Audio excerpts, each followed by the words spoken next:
नींद खुली तो देखते हैं अंधकार ही अंधकार है, अंधकार ही अंधकार है। साथी सबसे पूछते कि भाई साहब हम लोग सहरसे में है क्या? कर नहीं, आप आगे आए, आप कहेंगे हमको विश्वास नहीं है। विश्वास नहीं है तो आपको विश्वास हो कि नहीं हो अलग बात, लेकिन यात्रा आपकी हो रही है, धैर्य रखिए। 8 घंटे और चलने होंगे, 8 घंटे और धैर्य पूर्वक चले, दिल्ली पहुंच जाते। उसे धैर्य की आवश्यकता है, धैर्य नहीं खोना चाहिए। शूरता और धीरता, हिम्मत। गांधी जी थे बड़े हिम्मतबाज, सिंगल फेज के आदमी, हड्डी निकली हुई, एक धोती पहनने वाले, कुर्ता बदन में नहीं।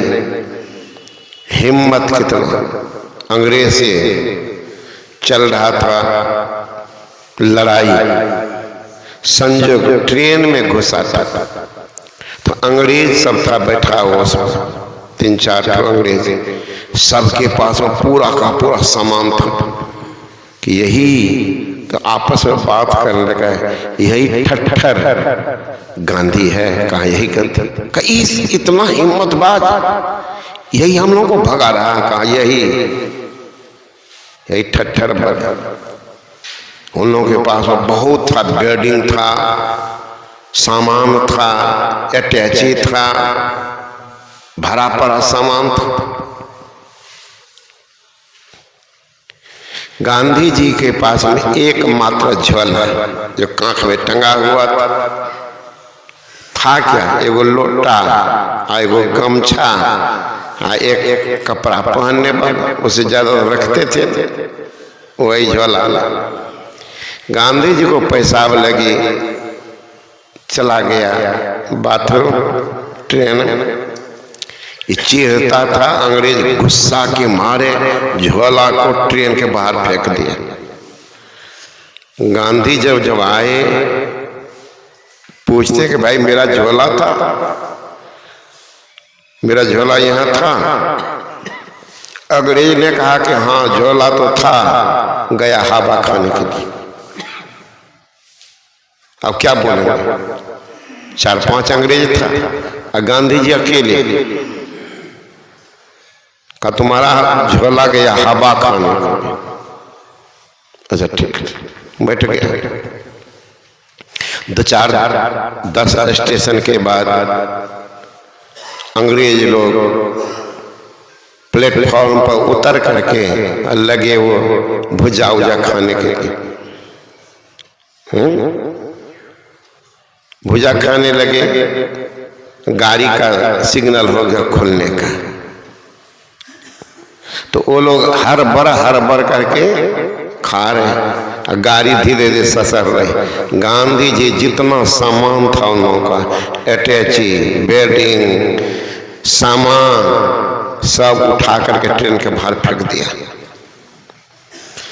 जब अंग्रेज आया तो देखा किसी का सामान नहीं। कहे बुढ़ा मेरा सामान था? कहाँ सामान तो था, कहाँ गया? का तेरा सामान गया मेरे सामान को खोजने के लिए।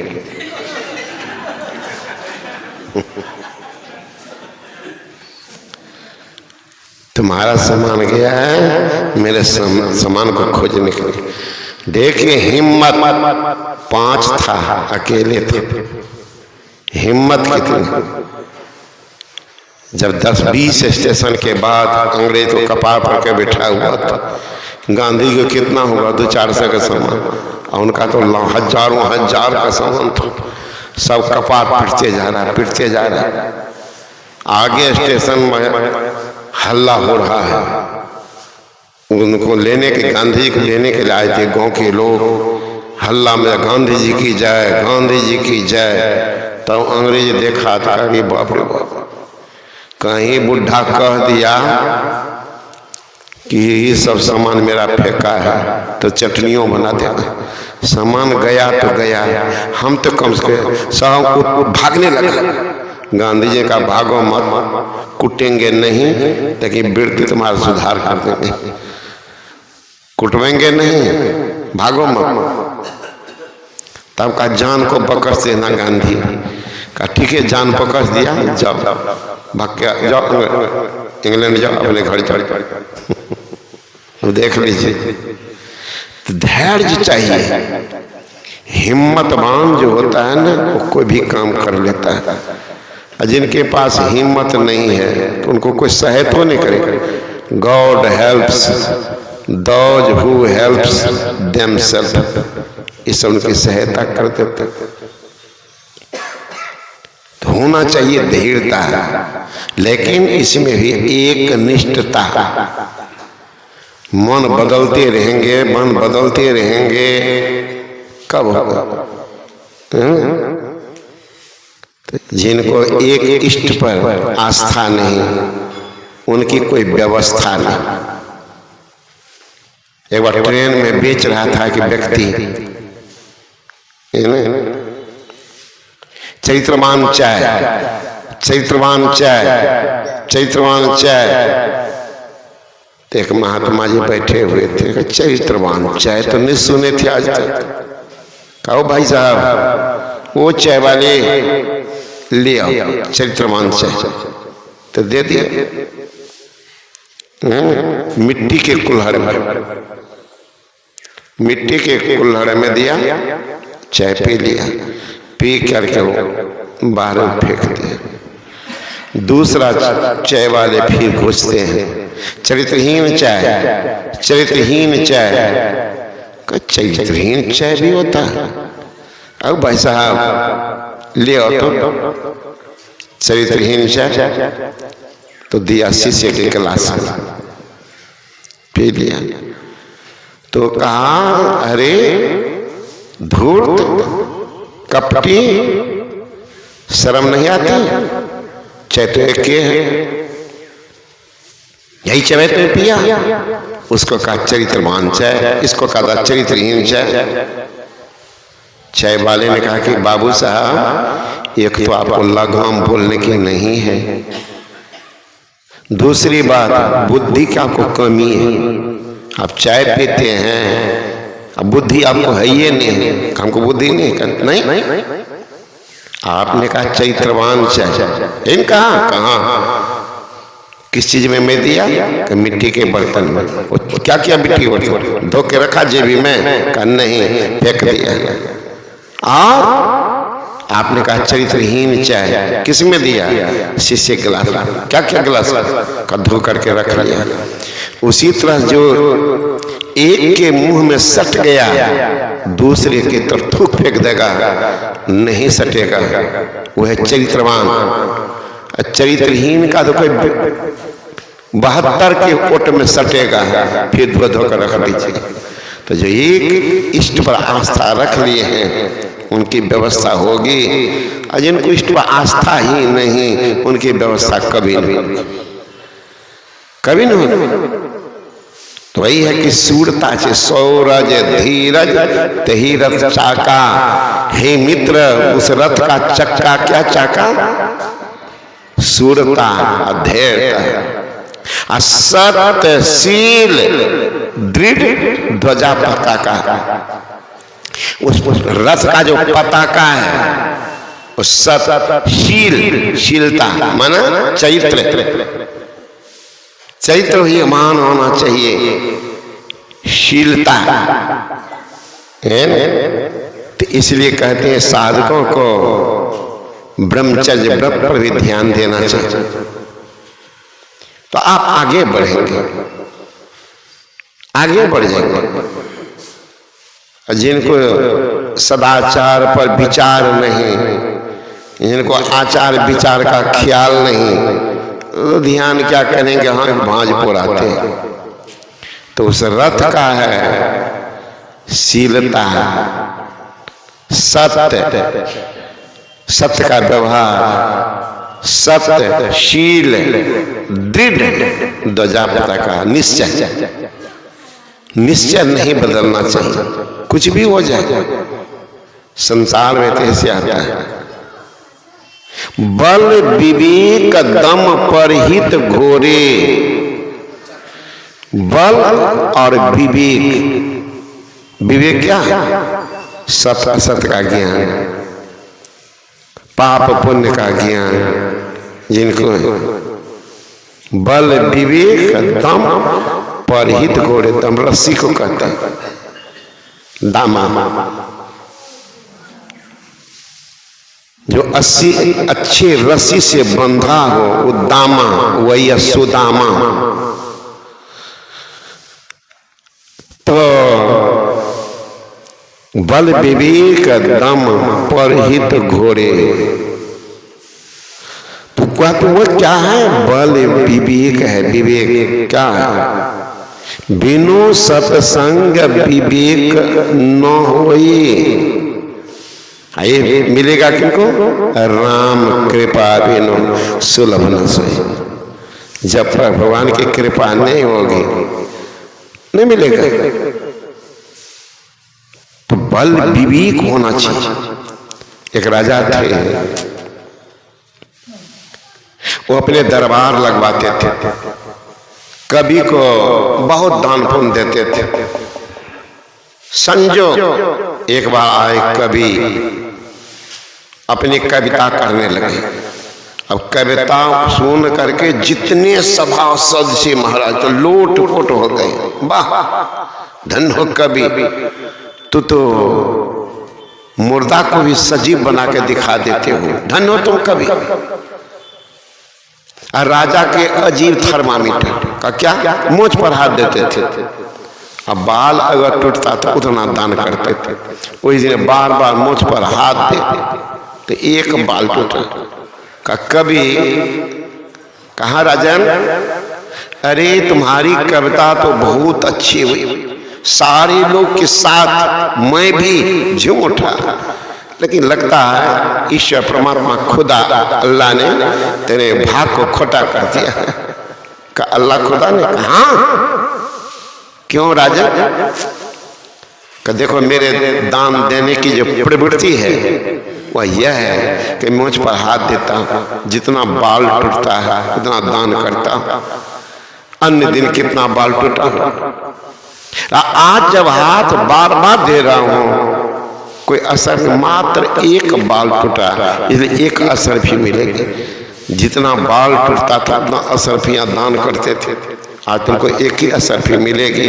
इसलिए मैंने कहा कविता तो ठीक है, लेकिन कवि का भाग्य खराब है। कवि था ना, कवि ने कहा नहीं राजा, भाग मेरा बहुत सुंदर है, जितना अन्य कवियों का भाग नहीं होगा उससे दुगुना सुंदर मेरा भाग है। कैसो कैसे? आपका थर्मामीटर खराब है। अरे महाराज मोछ भी आप ही का है, हाथ भी आप ही का है, इसे हमारे भाग को कैसे जानते? तो अपने मोछ पर हमारे हाथ को जानने दीजिए। देखिएगा मोछ करके दिखा देते कितना भाग मेरा सुंदर, एको को बाल रहने देता या अपने मोछ पर हमको कहा दीजिए तुम अपने मोछ पर हाथ दो, फिर भी दिखा देता है ना। राजा ने सोचा कहीं हाथ बढ़ाया तो सब मोछे को नोच देगा। कहने ने कभी ठीक है तुम्हारा भाग, तो आज मिलेगा 10 रुपये। कहा ऐसे नहीं बोलिए, कहते भागे खराब है, भाग एक नंबर। महापुरुष का संग हो गया, इससे बढ़कर को भाग क्या हो सकता है ना? ऐसे भाग क्या सकता? बल विवेक दम परहित घोरे, क्षमा दिया समता रज जोरे। क्षमा जो है, समता, ये सब जो है रज रस्सी से जुड़ा हुआ है।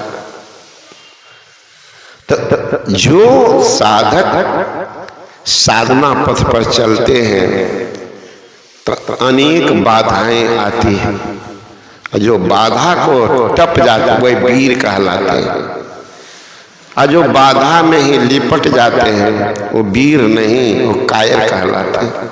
हिम्मत नहीं, ठोकर तो जीवन मारता है, आते ही रहेगा।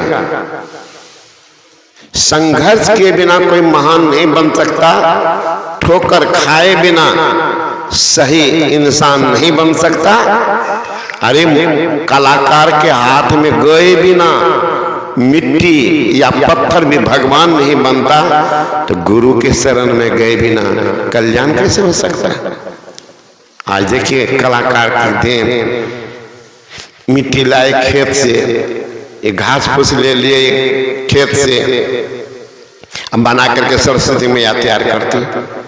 कितने की मूर्ति बिकी होगी, करोड़ करोड़ की मूर्ति।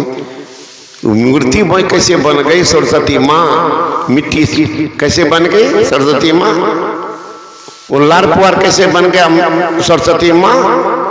इसका मतलब है किसी कलाकार के हाथ में पड़ गया, शिल्पी के हाथ में, वो कर दिया।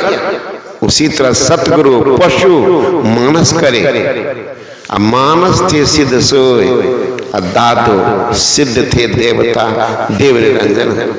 सतगुरु क्या करते, पशुवत आदमी को मानव बनाते। सतगुरु पशु मानस करे,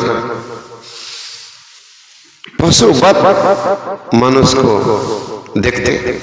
आपको दूर के आप देखिएगा, आश्रम का महात्मा है, नहीं है शायद अभी, परलोक बाबा, इसको देखते एक धोती एक ऊपर है, एक धोती ठेवना के ऊपर है। कितना इनको गर्दनियां देकर सिखाते सिखाते, अब देखिएगा कैसे पोजीशन में है। नहीं तो न कपड़ा कोई ढंग का, कोई कपड़ा कहीं का होशे हवास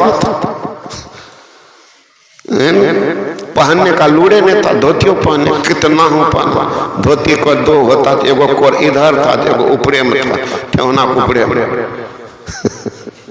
ये लोग देखे हैं मनीष बाबा, ये लोग तो शुरू साथ में रहे ना, ये सब जानते हैं। जो ऐसे ऐसे बेढंग आदमी को, बेढौब आदमी को अभी देखिएगा कैसे रन रन कर रहे हैं।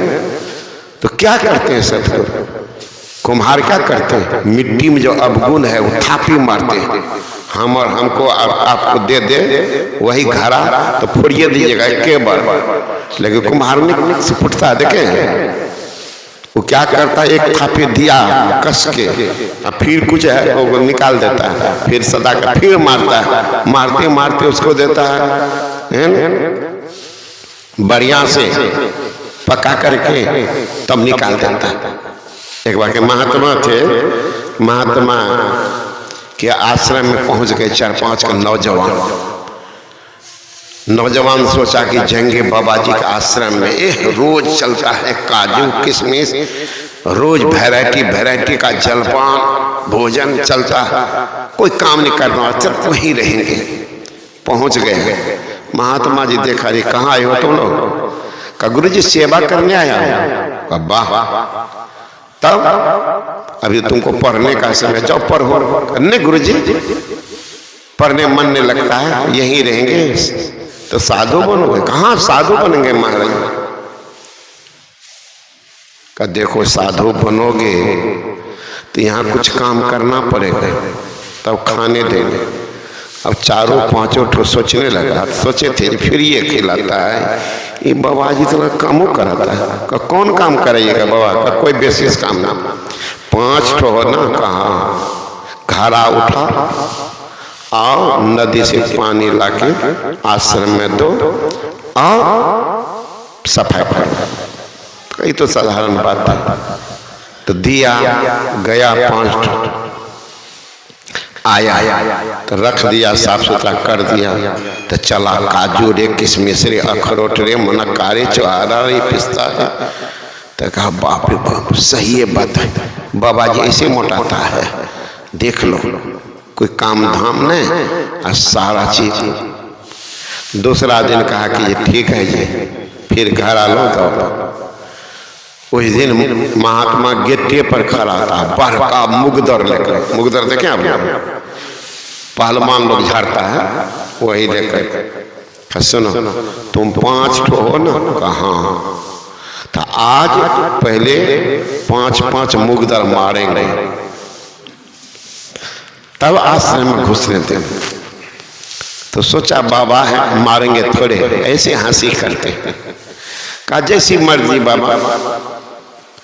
या के 2 ठो दिया कस के तो धरती पकड़ लिया, अरे बाप रे बाप, सोचते थे कि बाबा है कि बाबा ने कसाई है, ये काजू किशमिश क्या खा गए जान मारते। तो आया किसी तरह से दिया था खाने के लिए, वही काजू किशमिश। फिर दूसरा दिन तीसरा दिन कहा कि लो घर आओ, जाओ पानी ले। तो दूठ कहा मित्र लगता आज यो बाबा जी मारे गए। दूठ उतरे से भाग गया, 3 ठो आया, कहा तुम दो रहे, कहा गुरु जी तो भाग गया, कहा अच्छा हुआ, आज तुम 3 ठो है तो 3 मुकद्दर मारेंगे। तो सोचा इसे कहते हैं बाबा। फिर दिया एक हक्के बात दिया बस, है ना। दूसरा दिन फिर गया पानी लाना, तो वहीं से 2 ठो भाग गया, है ना। तो आया करीब लोग कहाँ भाग गया वो लोग, कहा तुम नहीं भागा। उस लड़का ने कहा कि गुरुजी भागने का तो मेरा भी मन किया कि आज जाएंगे तो अकेले हैं, सारा दम हमरे पर पड़ेगा, है ना। 3 को हिस्सा तो हमरे चलेगा। कल कहा हाँ। तो भागने लगे तो सोचे कि सब घरा छोड़ करके भाग गया, हम घरा लइए के भागते।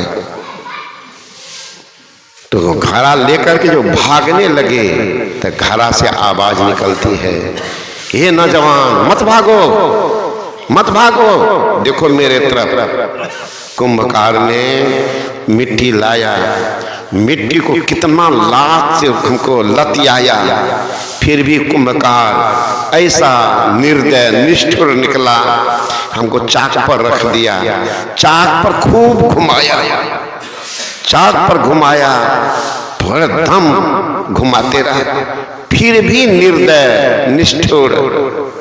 कुंभकार को दया नहीं आई, फिर थापी दिया तो पर भी नहीं छोड़ा, कहाँ ले गया, आग में लेके झोंक दिया। देख नौजवान, मैं इतना सहन किया, आज मैं घड़ा बन के निकला, जिससे लोग पानी रखता है, किसी के पानी पीने का योग बन जाता है, भोजन बना के काम आता है। इसी तरह काम आओगे तब जब किसी महापुरुष का सहन करोगे तब। सोचेंगे आजे बाबा जी कल ये हम गुरु बन जाएंगे तो जिंदगी में ऐसे भटकता रहेगा। इसलिए नौजवान भागो मत, सीखो, सीख करके अपने जीवन को धन्य बनाओ। बोले श्री सदगुरु महाराज। पहले आप लोगों को एक शुभ सूचना सुना देता हूँ।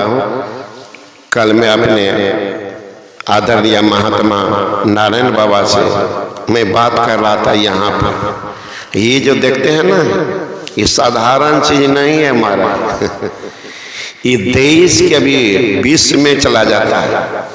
अब सुनिए, कल की घटना में बताता हूँ। कल मैं नारायण बाबा से बात किया कि बाबा आश्रम में सोचते हैं कुछ गद्दा हो जाए, आप लोग बैठते हैं ना तो दिक्कत है, मुझे भी दिक्कत हो रही है तो आपको दिक्कत होगी ही, आप लोगों के कारण मुझे दिक्कत नहीं है, लेकिन आप लोगों को देखकर मुझे दिक्कत होती है कि अगर गद्दा रहता तो दिक्कत नहीं होती। तो प्लान बनाया, यहाँ हमारे ड्राइवर है, उसके बच्चा के समान ही मानता हूँ, वही शुरुआत किया है ड्राइवर, और एक है डॉक्टर पवन बाबू का बेटा है छोटू, यहाँ है। आज जलपान वही दिया है, छोला भुट्टा जो कह रहे, हम तो कभी जीवन में पहले दिन खाए थे नाम सुने थे, छोला भुटेरा किसको कहते हैं, तो हमको समझा रहा था कि बाबू जो टिकड़ी जैसे है उसको कहते हैं भुटेरा, वो जो बना हुआ आज जिंदगी में पहली बार सुने थे, और उन्हीं का था इसलिए खाए भी। तो वही लड़का दोनों मिल करके बनाया था कि आश्रम में गद्दा खरीदना चाहिए। अब देख लीजिए, वहीं से सुलगाया, सुलगाते सुलगाते बात आई हमारे पास तक। तो सोचे बच्चे लोग लगे हुए हैं, तो मैं जिंदगी में मांगने की मुझे प्रवृत्ति नहीं है, अन्य मांगा हूँ। तो पहले बार सोचे नारायण भाई सब नजदीकी आदमी है, आपस में बात कर लेते हैं बहुत बात, है ना। तो इनसे कहे कि आप बाबा कुछ गद्दा दीजिए, तो शुरू कर दिए, है ना। जो 5 गद्दा, ये बात सुना एक दो आदमी यही माध्यम से फोन किया कि बाबा आज तक कभी आप नहीं कहे थे कभी किसी को देने के लिए, नहीं हमको मांगने की आदत नहीं हमको लाज लगता भीतर से। तो नारायण बाबा थे, इनको तो बहुत बात हम लोग कर लेते हैं आपस में, तो नई बात लिख लीजिए। तो वह शुरू किया, तो कहा 50 गद्दा मेरे तरफ से। अब सुन लीजिए नाम, स्वामी नारायण बाबा परसमनी 5 गद्दा, श्री राजेश्वरानंद बाबा बेगूसराय 5 गद्दा, अनिल सिंह बेगूसराय 10 गद्दा, प्रेम शंकर बाबू मधुबनी 50 गद्दा, भूषण बाबा गया 5 गद्दा, हरिद्वार बाबा हरिद्वार प्रसाद यादव गया 5 गद्दा, डॉक्टर पवन कुमार वर्मा 5 गद्दा, उनकी सुपुत्री श्रीमती प्रीति कुमारी सहरसा 5 गद्दा, सरोज कुमार पटना 1 गद्दा, सुदामा बाबू कुमयातरी 1 गद्दा, ब्रह्मदेव बाबा बलेठा 4 गद्दा, राम नारायण बाबा श्री रही 10 गद्दा, कपिल बाबू गम्हरिया 2 गद्दा, श्रीमती ललिता देवी सपहा 5 गद्दा। इतना गद्दा हो गया एक दिन में, और जमा होगा तो सोचते पूरे आश्रम में गद्दा गद्दा होगा। आए बाबा कल मोबाइल हरा गया, मिल भी गया है, इनसे भी लेना है 5 गद्दा। तो हमको कहा 2 हम दिए, नहीं कम चलेगा, 16,000 का मोबाइल मिल गया तो हमको, है ना। ये रहा है। और आज का जो भंडारा हुआ है जलपान में, डॉक्टर पवन कुमार वर्मा हटिया गाछ, वही छोला भटूरा, उसका बेटा है ना छोटू, वो बहुत लगा रहता है, मानो यहाँ का सदस्य है, सब काम गाड़ी धारी जो जान वही बचवा करता, हम तो जानबूझ करते हैं ना। तो उन्हीं के तरफ से हुआ है डॉक्टर पवन कुमार हटिया गाछी। और भोजन हुआ स्वामी नारायण बाबा परसमनी, अरविंद कुमार यादव की पत्नी मिष्टू कुमारी मधेपुरा, धर्मेंद्र प्रसाद यादव कहलगांव, और हकपारा के एक सत्संगी है, नाम नहीं बोलने के लिए, गुप्त दान, उनका गुप्त दान भी इसमें लग गया है। हकपारा से सज्जन एक महात्मा बहन जी है, उनके तरफ से दान मिला, का नाम नहीं बोलिएगा। तो महिला छिपा करके बेटी पति से कहते हैं कि पति होता विरोधी, तो नहीं देना चाहते हैं इसलिए पोल नहीं खुले तो बढ़िया है, शुभ काम करे, चोला योग करते तो बढ़िया बात है, पुण्य काम। यही आज के भंडारा का विषय, पुनः आप लोग कल सुनिएगा। बोले श्री सदगुरु महाराज